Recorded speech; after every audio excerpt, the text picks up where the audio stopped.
Good morning, friends, and welcome to the Biblical Perspective for Saturday, March the 13th, 2021. Thank you for joining me. We're going to look at the events of this week and take them in biblical perspective as to what's happening around us.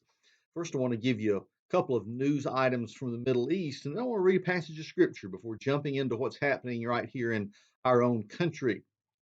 Over in Israel, it was once again a time of celebration as officials from the Czech Republic opened their embassy in Jerusalem. Yet another embassy opening there, and Bibi Netanyahu gathered with representatives from both the Czech Republic and from Hungary in celebration of the relationships between those nations and how they continue to grow and prosper. A part of that beautiful peace that has been put together between Israel and a growing number of nations, many of whom recognizing Jerusalem as Israel's eternal capital, as Netanyahu has claimed over and over again, as our former president Donald Trump had helped promote in Israel. So that continues, while on the flip side, another event took place this past week. That is over in the nation of Turkey, which celebrated the construction of a nuclear power plant, all with the help of Russia. Yes, Russia is a part of this great building relationship with Turkey that's allowing them to build even more military bases and, in this case, nuclear power plants for Turkey that's going to really help their infrastructure and their electricity. What happened to the Turkey that used to be allied with the West? Now we have a Turkey that is solidly allied with the Soviet Union, or should we say Russia? There's no real Soviet Union anymore, but it is that nation that lines up with Ezekiel chapters 38 and 39 of those nations that are going to be a part of that northern coalition against Israel in a war that's coming in the last days. And we see those nations lining up again as both Russia and Iran and Turkey, three really strange bedfellows, keep shaking hands and cooperating in a number of different things that seem to be setting us up for exactly what the Bible said would happen through a prophet named Ezekiel that lived thousands of years ago. Yes, that's the word of God, my friends, and that's how accurate it is. It's amazing that Turkey says they're getting ready for the gigantic celebration that's going to take in 2023. That's going to take place in 2023, which will celebrate the 100th anniversary of their establishment as a nation. Remember, the nation of Turkey came out of the ashes of the old Ottoman Empire post World War I. The very event that many Islamists point to as the destruction of the Holy Caliphate. That's what the Ottoman Empire was for centuries. And they're saying that this is the reason that they are standing up and committing so many acts of terror to try to restore the caliphate that will then have the power to destroy once and for all the Jewish people and this nation of Israel that they see as a usurper, so that they can control the entire Middle East. So all these things are kind of lining up, my friends. Watch the news and watch what happens, since this is never at the top of your news feed in the United States of America. You'll have to search it out yourself to see these things happening. Well, go with me to Second Chronicles. In the very end of that book, chapter 36, we read some passages about what happened when the nation finally fell. I want to preface this for those who have thought that the United States of America would always be the nation you remember growing up in, the nation that stopped the world from being overtaken by uh, first fascism and then communism, the nation that has stood for freedom for all this time. Is that nation going to be that powerful and strong when Jesus comes? Apparently not, if you look at Bible prophecy. And so, what's it going to be like if we're in a nation that is actually falling? And what causes a nation that has had the blessing and the prosperity of God? What causes a nation like that to fall? Well, the scripture gives us some indications in Second Chronicles 36 as we get to the very end of it. After the last great king, the one that because his heart was turned to the Lord, and there was a great revival under his reign, and that's Josiah. After him, there were no more godly kings to come to the throne, and the nation just plummeted down, both spiritually and every other way. And we read finally in verse 11 of chapter 36 that Zedekiah was 21 years old when he became king. He reigned in Jerusalem for 11 years, but he did evil in the eyes of the Lord. And he did not humble himself before Jeremiah the prophet, who spoke the word of the Lord. And he also rebelled against King Nebuchadnezzar, who, by the way, had already exerted some influence over Judah by this time. And Nebuchadnezzar had made him take an oath in God's name. But he became stiff necked and hardened his heart and would not turn to the Lord, the God of Israel. Furthermore, all the leaders of the priests and the people became more and more unfaithful, following all the detestable practices of the nations and defiling the temple of the Lord, which he had consecrated in Jerusalem. The Lord, the God of their fathers, sent word to them through his messengers again and again, because he had pity on his people and on his dwelling place. But they mocked God's messengers, despised his words, and scoffed at his prophets, until the wrath of the Lord was aroused against his people, and there was no remedy. After that, we see where Nebuchadnezzar shows up with his armies. He kills people by the thousands. He hauls the rest into captivity. He leaves a remnant in the area with a crumbled city of Jerusalem left in ruins, destitute. Not for 70 years would it be re-inhabited and rebuilt. As a matter of fact, it's that 70 years that the prophets began to point to. Because you see, for some time, Judah had been not observing the law of the Lord. One of those was to give the land its Sabbath rests. And so that in commenting on this at the end of Second Chronicles, listen to what the word of the Lord says. It says that Nebuchadnezzar carried into exile to Babylon the remnant who escaped from the sword, and they became servants to him and his sons until the kingdom of Persia came to power. The land enjoyed its Sabbath rests all the time of its desolation. It rested until the 70 years were completed in fulfillment of the word of the Lord spoken by Jeremiah. In other words, because of all those years that you disobeyed me, every one of those years is going to have to be fulfilled. I'm going to have to take you out of the land until every one of those Sabbath rest years, and over that period of time, it mounted up to 70 of them. So we're talking about over a 490-year period of time. He says over all those times, the land must rest. You can't put any crops in it. You're not going to be here to till the land. And once again, my word will be fulfilled. Now, seeing that this is the way that God dealt with Judah, how will he not more so deal with the nation that seems to carry the torch of the freedom of God in these days? The nation that carried the light of revival to so many parts of the world. How is it that he would allow us to escape by having turned ourselves away from him to some of the most wicked and detestable practices ever invented in these days? Well, that's a good question, my friends.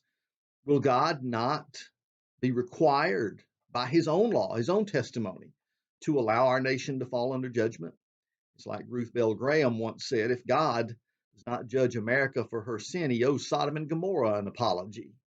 And folks, it looks like more and more as we look around in our nation, we are living in a modern day Sodom and Gomorrah. Well, what do you say about these things? You know, it's amazing how we began this week looking at an entire cultural change across the United States of America. It's painful to watch. And could it not be an indicator that we've already entered that time where God has removed his hand of protection from us and is perhaps even allowing judgment to come? There was an article in the Epoch Times opinion page by Michael Walsh this week that was quite telling.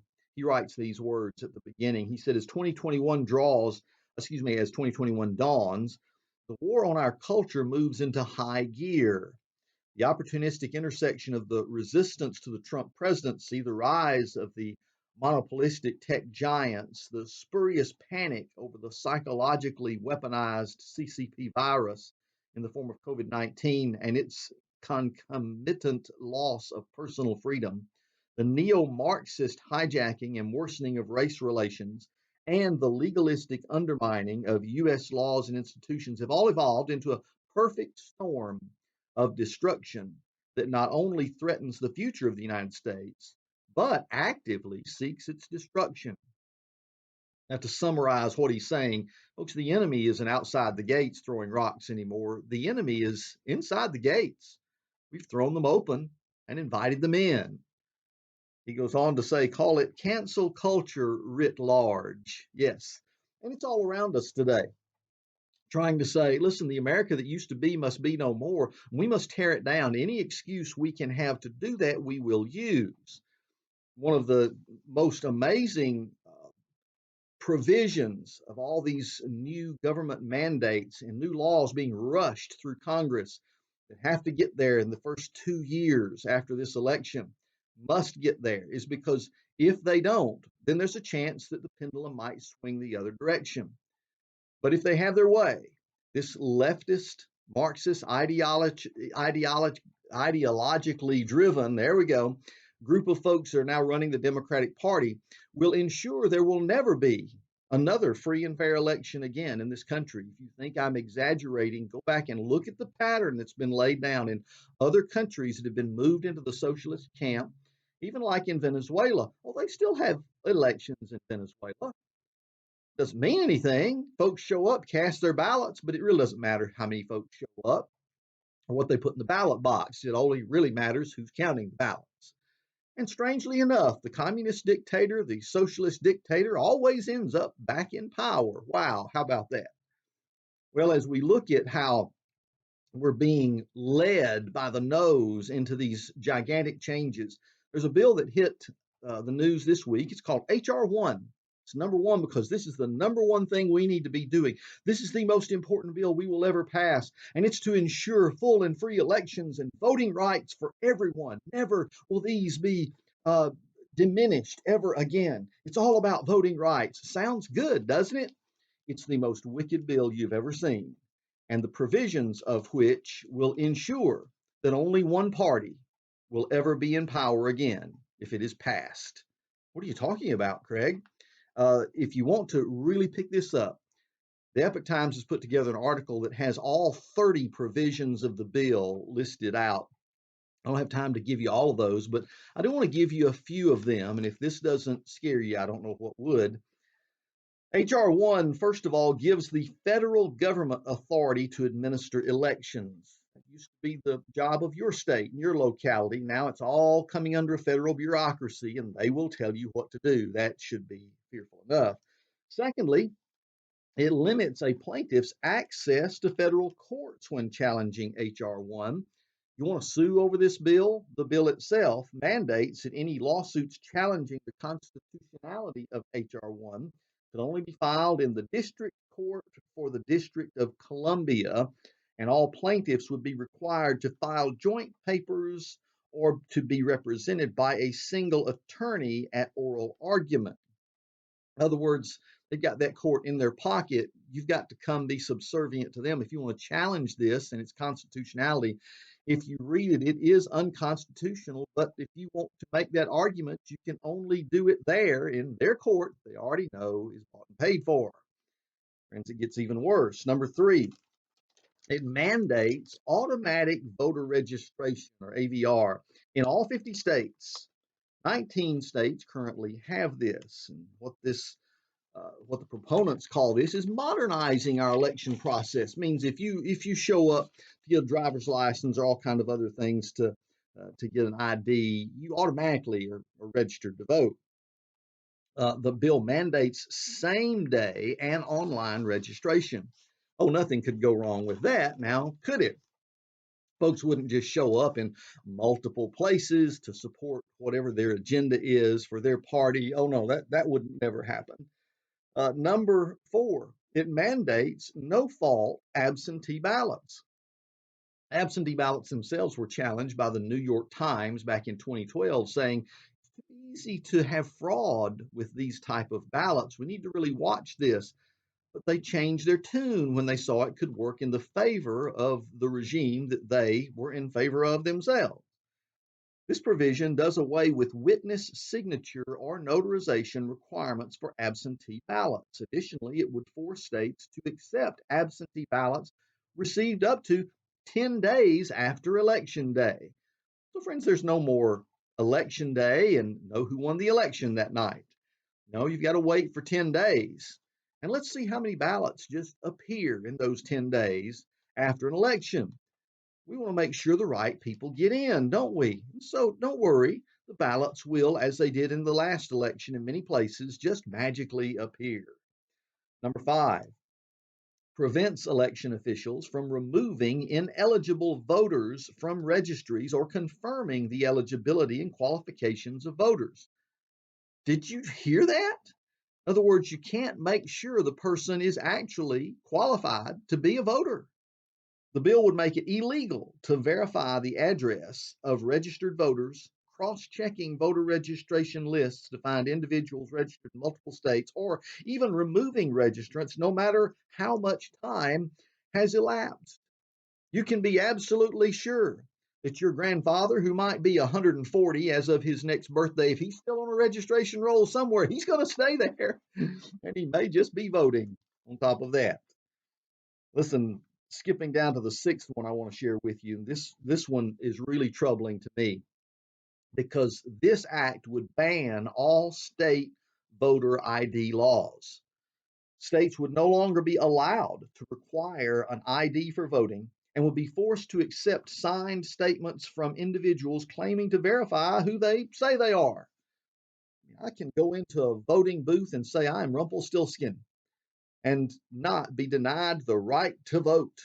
I can do that in as many voting precincts as I want to visit, apparently. How is it that we can have a free and fair election that we can ensure the integrity of if we cannot be certain of who's voting and how many times they may be voting? This is one of the most ridiculous provisions of H.R. 1.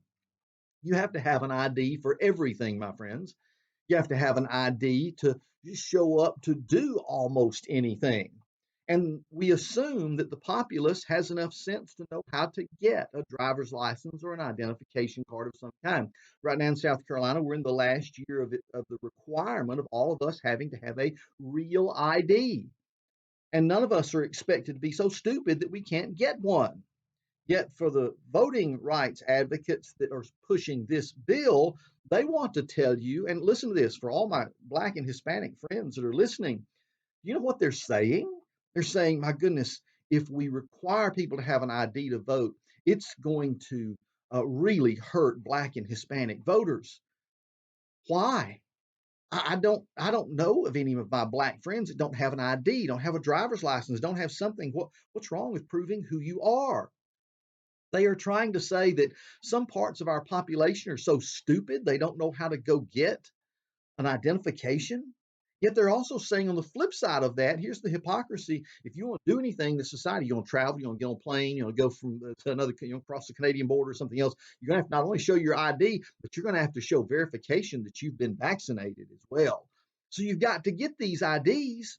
But yet, when it comes to voting, oh, no, you don't need an ID to vote. Just, no big deal. Who are you? Oh, that's all right. You're Snoopy. We'll take you then. Come on. Friends, it's the most ridiculous lunacy I have ever seen when it comes to voting. No way to assure who's actually showing up to vote. And last fall, in some of those elections for mayor and smaller elections around the country, voter fraud was just out the wazoo. I mean, it was just going everywhere. There are lawsuits right now pending over some elections that were obviously filled with fraud, with people trying to just make sure their candidate won. It was completely crazy. And we think this won't happen on a national scale? Friends, not ensuring the identity of people who vote is the clearest and to me the most singular wicked, I would literally call it wicked way to allow some dishonest and unscrupulous people from whatever party to run an election. It's like handing the election over to the mafia, to the mob. How about this next one? It also ensures that illegal immigrants can vote. Yes, illegal immigrants can vote. The bill shields non-citizens from prosecution if they are registered to vote automatically. Agencies wouldn't be required to keep records of those who decline to affirm their citizenship. I'm out of time. Let me give you two more quickly. It promotes ballot harvesting. Now, for those of you who follow elections, you know that ballot harvesting has been illegal in most of the history of elections in our country in modern times. Ballot harvesting is one of the things that actually turned over an election in North Carolina that had to be done all over again, all because the guy went out and offered to take ballots for people, some senior adults or whatever that lived out in the country, wanted to bring those in for them. Can't do that. That's called ballot harvesting. There's too much of a chance for fraud in that. Well, now any designated person would be allowed to return absentee ballots to any ballot drop-off location or election office so long as the person doesn't receive compensation based on the number of ballots he or she collected. Additionally, there would be no limit on the number of absentee ballots any designated person could return. Oh, nothing could go wrong with that now, could it? Then finally, it creates a national commission to protect United States democratic institutions. What does that mean? A national commission would study elections and produce a report after 18 months with recommendations for improving elections. It would be comprised of 10 members, only 4 of whom would be selected by the minority party, giving control to the majority party, which of course at this time are the Democrats, by a 6-4 vote. And so on this commission, Democrats would now have control over the very commission that would look at every election and say, is this going the way we want it to go? How do we need to tweak it to make sure it keeps going the way we want it to go? And they would have full control over changing all of those regulations. Friends, H.R. 1 is a disaster. I encourage you to go look up the 30 full provisions of the bill and ask yourself if this sounds like the republic that you grew up in, the constitutional republic that was established here in the United States of America. You'll find that it is not. You'll find that it's why we need to be standing up and speaking up even in these days. As you know, he closed his article. Michael Walsh gave us a chilling conclusion to it. He said, so in the name of health, they mask and muzzle us, restrict our freedom of movement and faith in the open defiance of the Constitution. They vilify our culture, prescribe our words and thoughts, erase the canons of our arts and literature, destroy the middle class and their sources of livelihood, and tell us it's for our own good because we're so incorrigibly bad. They're not just trying to cancel Odysseus or Shakespeare or even Trump. They're trying to cancel you. What are you going to do about it? My friends, we may be the folks living in the very absence of the protective hand of God over a nation that really deserves judgment for having canceled all of God's regulations, whether it's about gender or marriage or the sanctity of life. Yes, now let's just make it not only legal for us to slaughter the innocent children right up until their time of birth, but let's help fund it in other countries while we're at it. Friends, America has turned from the bastion of religious freedom and revival to a detestable pain among the nations, a detestable object of God's scorn that now promotes the very things that God says are sinful and wicked in his sight. Should we therefore not expect for things to get worse unless we, the people, rise up and make the efforts to bring back a spirit of spiritual awakening and revival and turning to God in these days? It's all we can do, even if we may lose in the process. My friends, that's my biblical perspective for the day. Hope and pray for our nation today and for the generation we've got to raise in it until Jesus comes. God bless you. I'll see you again tomorrow here as we have a message from First Baptist Church in Winsboro, South Carolina, and then each and every day as we wake up in the Word. Join me then. God bless you.